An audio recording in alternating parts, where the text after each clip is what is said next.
My guest today, Mr. Tim Tippets. Tim, thanks for joining me. Thank you, Bill. It's a pleasure. I like to call Tim, I've dubbed him the VO Tech guru.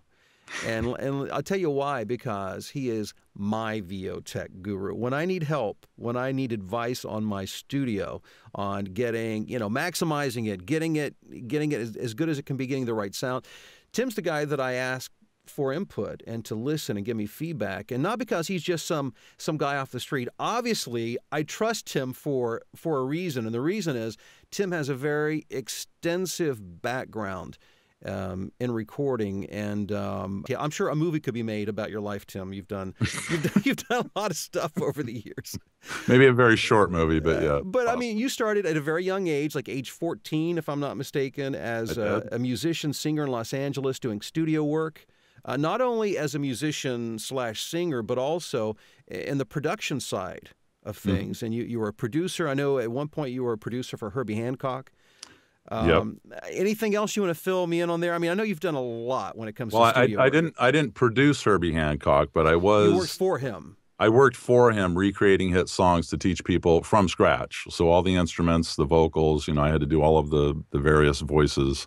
Did a Color Me Bad song, actually, which was 4 different voices that I had to do. And recreating hit songs to give people a portable product that would teach them how to sing, actually. And this was back in the early 90s, and it was all done with samplers and a 4-track out of my home ready to print. So if that's worth anything, I would say it's worth probably quite a bit. And so, I mean, you were working not only in a studio, but you were working around a lot of, you've shared some stories with me, and we don't have to go into all the details, but a lot of notable people that, names you would recognize. And so, I mean, you know your way around a studio. Yeah, sure. I grew up in Hollywood and in the music business, and I've been so incredibly fortunate to have these amazing mentors who brought me in, and that resulted in me meeting more people and more people. And being a musician myself, I could relate to these people. Yeah. And being naturally inquisitive, I've spent my entire career, which I later went into construction, which we can talk about in a minute because it's relative to everything that we're talking about. But I've always been in an R&D, a research and development role, right? And even when I was a kid, if I had an opportunity to talk to an engineer about a piece of equipment or how this, that, or the other thing works, I did it. Just being very aggressive. It's just kind of the way my mind works. Yeah. And that eventually led to me, deciding that I was going to go to Radio Shack and buy PC boards and cut them up and trace them with permanent marker to make my circuits and resistors and capacitors and switches and 1/4-inch jacks and make my own effects. My first effect was a ring modulator for my guitar, because I'm a guitarist. So it's just kind of the way I click. And, even my mom, she got, pretty tired of me taking things apart in our home because I would always want to know how they worked and putting them back together. So she eventually decided to buy this, that, and the other thing. It could be anything, like a blender, record player, whatever, at garage sales, broken ones, and bring them home and have me fix them. So it's just kind of the way I tick, So. And she's probably still waiting for you to fix that toaster that you disassembled in 1986. Oh yeah, absolutely. And I'm kind of my worst enemy there because with my entire family, I'm the go-to guy when it comes to anything computer related, because I also have some programming experience and all that kind of stuff. So, my mom's 73 and she calls me and it's like, yep. Mom, is the power cord plugged in? Oh, right. That's me, by the way, is the power. No, I have a story I'll share at some point that it was a power cord issue, but it's too embarrassing to share right now. It's happened. And the way we met, you approached me, it was actually last year, about a demo, and I produced a demo for you. And I think people should know that not only are you accomplished in the area of production and studios, but you're also an accomplished voiceover talent. I know you have some pretty amazing credits. And care to share a few? Sure. There's Nissan, Mar Vista Entertainment, Amway, Lexus. I've been very fortunate. I've been blessed, actually, to come right out of the chute and land these big names. But I also attribute a lot of that, to 2 things, really. One is connecting with you. As you know, I saw you on YouTube, and I was just blown away because I have always said, and I tell my children this, if you want to do something and you're passionate about it, if you're going to listen to anybody, listen to somebody who does it or who has done it, who has been there, done that. Okay, that's number one. Now, the other side of it is the fact that, I have singing experience, right? And to me, voiceover is really singing without the notes. You're still expressing. Right. And so for me, it was a very easy transition. Yeah. But if I'm going to be honest about it, I think that the number one thing that really got me running right out of the chute was the fact that you did my demo, And yeah, you and I got together, and it was very quick, and everything was great. And I think that was a combination of you being, just so good at what it is that you do, and me having the experience that I have in the music industry, brought those together. It was a great synergy. Boom. So I had a product that I could put out there where people listen to it and they're like, oh, well, we got to hire this guy. I mean, so I think that's really the combination of those two things is what's allowed me to have success early in my career. So we've got this studio experience and background and knowledge. We've got, you understand the voiceover side of things and are accomplished in that and very successful in that. And the other thing that you alluded to is you have some construction background, which really plays into this as well. I do. I've built everything from, as a construction manager, superintendent, et cetera, even tradesman, actually. I've built everything from homes to 300,000 square foot food processing plants to, retail outlets, restaurant outlets, et cetera. And that has really helped me be able to create a space in my home that is sound. It's a professional sound studio. So yeah, and it is. I mean, it sounds amazing. Yeah, thank you. It does, yeah. Thank you. But I have an interesting story for you about that I'd like to share real quick, because I think it's really important to let the people out there understand that even someone with my 25, 30 years plus experience in the construction industry, knowing what to do is more important than anything else. Okay, anyone can slap 2x4s together. Anyone can install drywall. Trust me, it's not that hard. The secret to being a good tradesman is knowing what to do. It's not the actual doingness of it. Okay, so anyway, I'll make this real quick. I decided to build a professional sound booth in my studio. And of course, my ego's like this big, so I'm like, this could be no problem for me, man, especially with my studio experience. So I build a sound booth, and it's got all this, nice, pyramid cone in here. And I've even got acoustic tiles in the ceiling and all that good stuff. And I was pretty proud of myself by the time I finished it. And double doors that are sealed, airtight, the whole 9 yards. So you kept me up to date during the construction. Would send me pictures and videos, and you were very excited. Very excited. I was very excited to get going. And so anyway, I put this thing together. I start auditioning and doing this, that, and the other thing. And with my background, music, especially as it relates to vocals, the space doesn't have to be that quiet, okay? Because you've got the music in the background, and in fact, if you were to listen to a vocal from virtually any singer and listen to the vocal on its own, you would hear a lot of gating. You would hear a lot of sucking and pumping. The singing is there, and then suddenly there's a vacuum, okay? Because it doesn't matter. There's music in the background, okay? And the human ear can't pick that up. When it comes to VO, it's just you, baby. Yeah. That's it. You don't have anything in the background. Everything matters. Everything matters. It's really important, okay?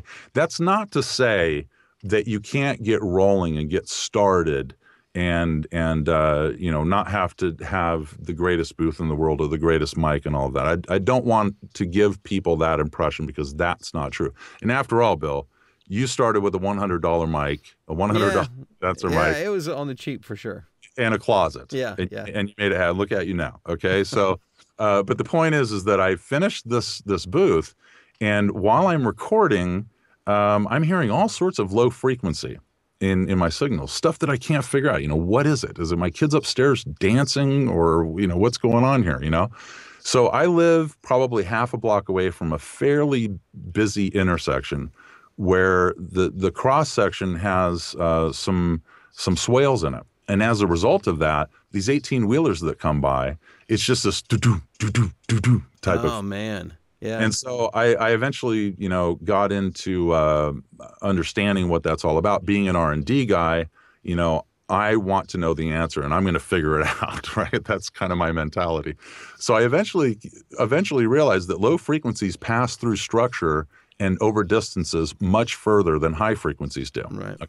This is the reason why if you've ever lived in an apartment or, maybe next to your brother or whatever, when there's talking or the TV's on or whatever, you don't hear the sound fully articulated. It kind of sounds quite a bit like the parents in the Peanuts series, right? It's like, right? Because you're hearing all the low frequency. Low sound, right. And it's a bit technical. There's a reason why low frequency passes through objects better than high frequencies. But the point is that I said, okay, I need to get serious about this. Okay, I need to really understand this. So a few of the things that I did after running R&D on this was I mechanically separated my room from the rest of the structure of the house. That helps tremendously because low frequencies love to travel through things like 2x4s, drywall, concrete, anything that's connected to the home. Okay, that's number one. Number two, there are certain things that you can do to treat your room, such as green glue, which I will explain later, in some of my videos. I'm going to be doing tutorials for the people out there who are listening to this. There will be many, many tutorials coming out about this, okay? Which make special note of that. And by the way, I didn't mention this earlier, Tim will be one of my special guests in Las Vegas at the VoiceOver Revolution event, February 15th, 16th. And you'll be talking about how to create your home studio. I will be, and one of the skills that I've managed to obtain over the years is being able to take complex concepts and relay them to the layman. Okay, right. That being said, this really isn't that complex to begin with, so it's really going to be more of a, hey guys, you want to do this? Here's how to do it. And and have instruction for them at the meeting as well as supporting them after the meeting as necessary. But yeah, so essentially, having implemented all of these things that were the result of my R&D, I now have a space for you tech heads out there. Other people may not understand this, but it is on the meter in Adobe Audition. It's a minus 70 dB room relative to a -3 input signal. It is dead quiet, okay? As in, sometimes I hear my heartbeat. Like scary quiet. It is scary Most quiet. people don't understand how weird and eerie quiet really is. Most of us don't experience that. It really can be eerie, but I have to tell you that sometimes I just kind of chill out in this room. Yeah.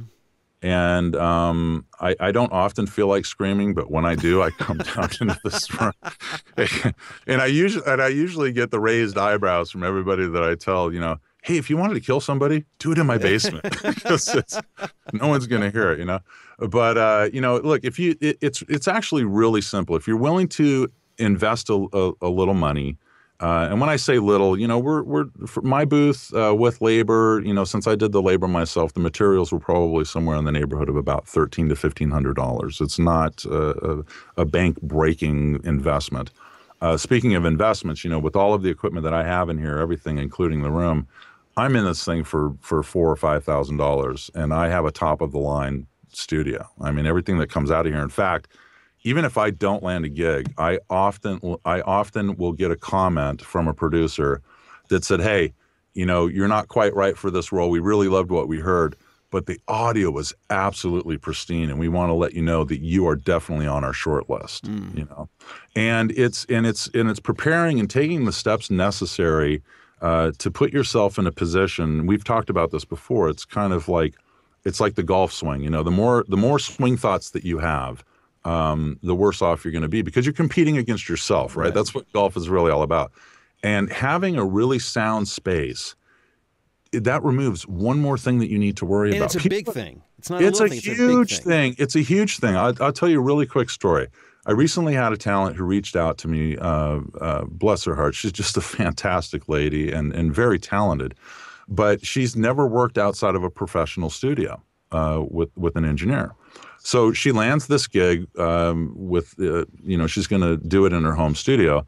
And unfortunately, she's got about maybe $200 worth of equipment to do it. And she sent me this file, and it had a lot of mic noise in it, a lot of hiss, and people will tell you, if you look online, they'll tell you all the time, it doesn't matter if you have a USB mic, it doesn't matter if you have a Neumann TLM 103. Okay, I'm here to tell you right now, okay, I am an expert in this area. It matters, period. End of story. Okay. Yes. And to give you a quick idea of why it matters, okay, maybe your ear may not be able to pick up the subtle differences between a USB mic or a lower end mic and a high end mic, but a professional engineer certainly can tell the difference. Okay. That is why when you have a professional condenser mic going into a preamp that has very low self noise, in other words, the amount of or hiss that it puts out, it makes all the difference in the world. Okay. A mic may sound great to you, but later on down the road, trust me, your ears are going to become very, very tuned. As much production as I've done in the music industry, I could not believe the stuff I was hearing when I got into VO and there was nothing in the background to help me with my signal. Okay. So it's really, really important. If you think about it real quick, a USB mic, for instance, the preamp and everything that makes the sound what it is inside that little mic. Okay. Versus a 17.5 wide channel strip that's dedicated to being clean, to shaping your sound, all that good stuff before it goes into the computer. It makes all the difference in the world. I don't want to scare anybody off though. Okay. There's plenty of work out there for that level of microphone and preamp. Okay. But you have to be set up correctly before you do that. Okay. And really, and not to interrupt, but I mean, that is what you do. I mean, that is your area of expertise. And also, I think part of your message is that having and building, even using some construction techniques, is not out of the range of the average person to do in their home. It may be intimidating, but it's not out of reach. Is that correct? It's absolutely not out of reach. I have 11 and 12-year-old daughters here at home, and about 2 years ago, we actually started this little project, which we're going to eventually develop. But I wanted to test it out with them. I wanted to see if they could, the number one button with men or women is electricity. It seems if it involves electricity, they don't want to have anything to except do for with my it. wife. And she scares me to death. I say, "Are you sure you want to do that?" Don't worry about it.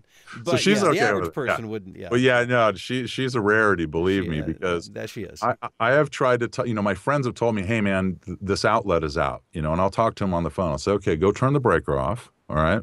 And then you're going to do this, and then you're going to do that. And they say, there's just no way. I need you to come over here. I'm not going to touch you. So I had this idea, with my daughters, hey, 11 and 12 years old, and they were 8 and 9 at the time, to change an outlet. And I had both of them do it, and I filmed it. And so just to be clear, if an 8 and 9-year-old can change a receptacle on a wall, okay, with proper instruction, all right, then anybody can build a proper professional sound studio in their home. Well, it's one of the big issues that voiceover talent deal with. Those of us who do this, have tried this at any level, know that is a huge issue. And so really the main message, number one, I wanted to introduce you to Tim because he really does know his stuff. But two, to assure you that it is attainable to do world-class pro-grade audio from your home. And Tim is going to be launching some more information. You've got your YouTube channel set up. You'll be doing some more information. We'll be talking more about it. He'll be talking about it in Las Vegas, voiceoverrevolution.com to find out more about that. But hopefully this inspires some hope and say, okay, maybe this is possible. Maybe I'm not stuck trying to figure out, what to plug into what slot, and I can't get rid of this shh sound, and I always hear my kids in the background. What do I do? It's intimidating for all of us, except for people like Tim. But that's why, again, I want you to meet Tim, the VO Tech guru. Well, thank you for that. Who will lead us down the path. I will show you the way. Yes. Hear the sound of one hand clapping.